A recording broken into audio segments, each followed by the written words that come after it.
bien décidé, qui d'emblée donc fait valoir sa puissance, donc qui est entré tout de suite de manière très franche dans le combat, mais du côté alors de Fleuron, on fait preuve d'une résistance extraordinaire, donc une finale à l'image de tout ce qu'on a vécu aujourd'hui, donc vive, animée, avec Fleuron qui là contrecarre les plans de Manhattan. Elle pensait sans doute pouvoir l'emporter immédiatement, ce n'est pas le cas, tant mieux pour le suspense, et là Fleuron donc fait grandement valoir ses chances. Elle a même réussi, vous voyez, à passer sa corne sous celle de l'adversaire et à la tenir à respect finalement. Donc Manhattan devrait quand même pouvoir faire parler sa puissance dans les secondes à venir, mais regardez les coups de corne.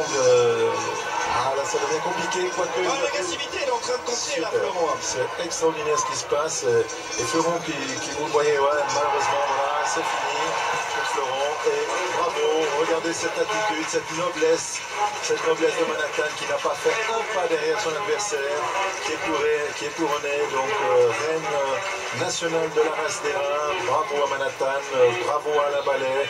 Je crois que on dit que la vengeance est un plat qui se mange froid. Là, eh bien, ce n'est pas de la vengeance, mais une très très belle revanche de Manhattan qui peut-être a dû s'employer plus que d'habitude pour venir à bout de Fleuron, notamment ici et tout à l'heure en catégorie, mais qui d'emblée a montré de très très belles dispositions. On sentait une Manhattan convaincue, et les craintes que certains émettaient, à savoir d'une déception d'emblée ou une non-volonté de vouloir combattre Manhattan, eh bien, doivent aller refaire leurs études. Manhattan a montré qu'elle était une grande reine, on le savait déjà, elle le confirme. Effectivement, avec une grande première, on avait déjà connu une première l'année passée avec cette victoire de la première part. Et Manhattan, qui après avoir été reine continentale en 2009, après avoir été déchue l'an passé, est revenu ici une dernière fois dans l'arène d'Apro pour aller chercher un nouveau titre, le premier titre de reine nationale. On va se rendre avec Michel Cherouti en compagnie du deuxième du jour, le propriétaire de Fleuron. Effectivement, honneur au vaincu tout d'abord, Michael Udry. C'était difficile d'essayer d'imaginer réussir à faire ce qu'a fait le test l'année passée. Oui, non, surtout elle fait pas le poids, et puis bon, mais elle a une jolie technique de lutte, puis je suis très content. Je pensais pas arriver jusqu'ici, puis voilà, c'est fait. C'est impressionnant au début du combat, une combativité technique, c'est beau à voir. Elle a senti, elle est très maligne comme bête, et puis elle a senti qu'elle n'arrivait pas à faire le poids, puis c'est tout. Et puis elle s'est retirée avant d'avoir trop de séquelles. En tout cas, félicitations à elle, à vous, et très belle soirée encore. Merci Michael. C'était donc Michael Udry, le propriétaire de Fleuron, reine deuxième catégorie, et qui s'est incliné face à Manhattan dans cette finale des finales. Marius Robir, un mot sur cette finale des finales, tout compte fait, un résultat logique, conforme à la logique. C'est absolument conforme à la logique. Je crois que cette année, Manhattan était au-dessus du lot. Elle n'a pas eu, je dirais, comme l'année dernière, une très très grande lutte d'entrée avec Rebelle. Et la puissance a parlé, la force a parlé. Et je crois que l'ordre a été respecté. Et Manhattan mérite parfaitement le titre de reine nationale.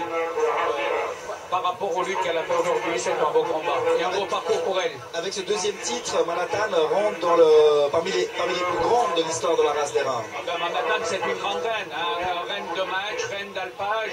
Que vous voulez-vous de plus? Donc, deux titres à la finale. Deux titres à la finale. Le propriétaire doit être heureux parce que c'est vraiment, aujourd'hui, elle a fait des combats extraordinaires et c'est vraiment super. On va se rendre du côté de Michel Cherouti qui devrait être en compagnie d'Alain Ballet, le propriétaire de Manhattan. Alors moi je suis effectivement en compagnie d'Alain Ballet, mais ce dernier est évidemment très pris. Je pense qu'on va prendre notre ticket, chacun notre tour pour tenter de réussir à lui parler. Je ne vais pas couper la parole à mes collègues, on va leur laisser terminer leur interview, puis dès qu'il a un petit peu plus de temps pour nous, je vous fais signe, afin qu'on puisse discuter avec le grand vainqueur du jour, Alain Ballet, qui est entré dans l'histoire avec Savage Manhattan, puisqu'elle est désormais bien 3 fois vainqueur de cette compétition. Maurice, Thierry, on a évoqué le fait que justement Manhattan est une vache qui est relativement âgée. Quel est le futur pour une vache comme Manhattan? Ah bien, je pense que le futur de Manhattan, c'est surtout son glorieux passé. Donc là, elle va gentiment terminer sa carrière au niveau de l'alpage, où là, elle peut encore valablement défendre ses chances cette année, peut-être encore même l'année prochaine. Mais à l'instar de ce que disait Alain Ballet tout à l'heure, je crois que ce serait mépriser Manhattan et tout ce qu'elle a fait que de la ramener une prochaine année dans un combat de reine. Je crois qu'elle a dû faire un plaisir fou et inouïe à Alain Ballet et qu'aujourd'hui, par reconnaissance vis-à-vis de cette vache, au niveau des combats, donc ça devrait être son dernier. Et quel dernier combat, puisque de terminer de cette manière-là, de manière si belle, si fantastique, en beauté, c'est ce qui peut arriver de mieux donc à un propriétaire. Et je suis convaincu qu'on ne la verra plus donc dans un combat de reine. Je vous rappelle le classement de cette finale des finales avec la victoire de Manhattan qui vient décrocher la distinction suprême pour la deuxième fois de sa carrière après sa victoire en 2009. Elle s'impose en finale des finales face à Fleuron de Michael Udry de Bieudron.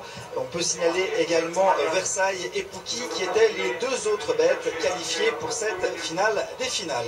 On va peut-être se rendre du côté de Michel Cherouti qui est peut-être finalement en compagnie d'Alain Ballet. On a vu tout à l'heure que vous étiez très près d'Alain Ballet. Alors est-ce qu'il a fini ses sollicitations médiatiques ou le Grand Ballet ne fait que commencer? C'est une bonne question. Vous voyez la meute de personnes qui sont autour de moi entre photographes et caméramans, gens de presse écrite et gens de radio. On va tenter d'approcher Alain Ballet, mais j'ai un collègue de René FM qui est en train d'interviewer en ce moment, donc on va lui laisser terminer son interview, je pense. Voilà, qui a terminé. Alain.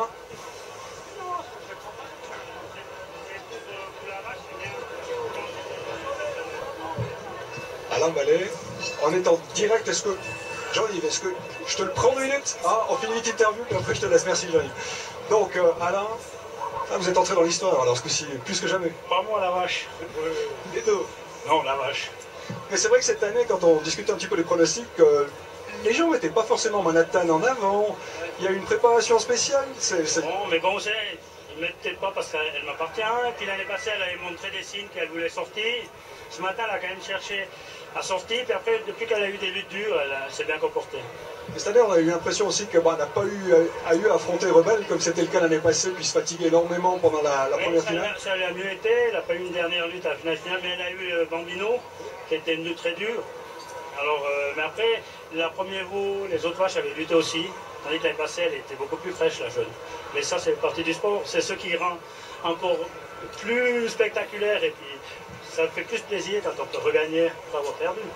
Vous me disiez tout à l'heure pendant le combat qu'on arrivait au terme de ces combats vraisemblablement, c'est toujours le cas? Oui, oui, donc là, elle ne foulera plus jamais. Ici, non, c'est pas la retraite, elle ira à la montagne. Elle est reine à son alpage, elle va continuer à aller jusqu'à sa retraite à la montagne. Mais les matchs, c'est terminé. Voilà, c'est fait maintenant. Une fin en apothéose. Félicitations, Alain Ballet. Bravo à vous, bravo à Manhattan. Très belle soirée à vous, merci. Merci. Ces images de Manhattan, vous aviez raison, hein, Maurice. Tout compte fait, c'est l'alpage qui attend maintenant à Manhattan. Écoutez, on verra, parce que l'année passée, il avait dit également c'est ce que j'allais vous dire, il avait dit exactement la même chose.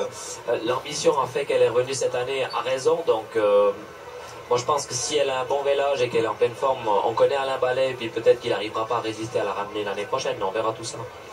Le mot de la fin, Maurice? Alors écoutez, par rapport à Alain Ballet, donc mettez-vous à sa place. Donc en revenant cette année, il n'avait qu'un risque, c'était celui qui est en train de se réaliser, c'est effectivement d'avoir à nouveau la reine cantonale, ou plus exactement la reine nationale. L'année prochaine, les choses se passent de manière très très différente, puisqu'il risque de perdre sa reine nationale, et il ne prendra pas ce risque, ni pour lui, ni par respect pour sa reine.